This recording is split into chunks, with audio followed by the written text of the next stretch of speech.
That's right. We're looking forward to the government filing our case, appealing our case to the United States Supreme Court in Washington, D.C. I'm looking so forward to this because the Cargill v. Garland case will be the case that protects all Americans. This is not about bump stocks. It's about all cases that are going forward. It's about the brace case, to stop the ATF. This case will be the case that protects anywhere from 10 to 40 million Americans from becoming felons overnight.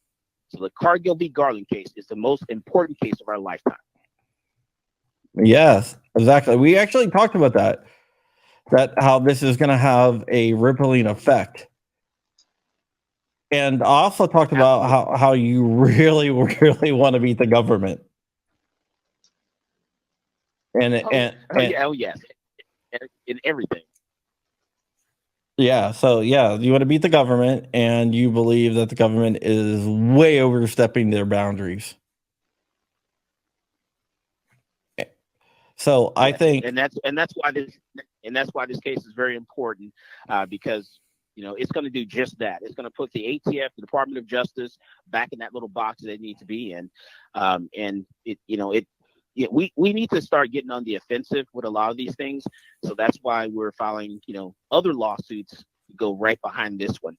But we have to have the Cargill v. Garland lawsuit go forward all the way to the Supreme Court. Let Supreme Court hear this case, rule on this case. Hopefully they decide in our favor. They decide in our favor, then boom, all the chips will fall in place like they should. Yeah, you have a really good organization standing behind you too.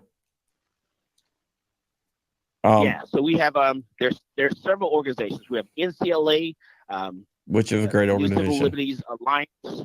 Right, they're standing strong behind me.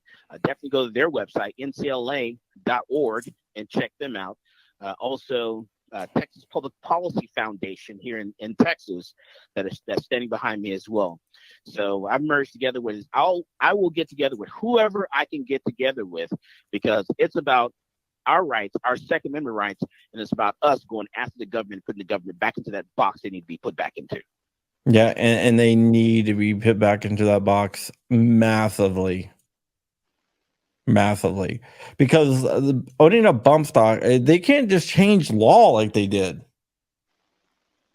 They can't just change the definition. And if they do change, and if they do reinterpret a rule, it has to be reinterpreted in the direction of the people, not the government's interest. But that's just what I think. I could be wrong. All right, Michael. Thank you so much for giving us a comment, man. Absolutely, you're absolutely correct. And thank you for having me on this short notice. But I love coming on and talking about guns. I love talking about, going after the government and protecting ourselves as civilians. We shouldn't be afraid of our government. Our government should be afraid of us. And that is what this is all about. This is about standing up against the government and letting them know that, we're not afraid of the government, and we will come after the government as well.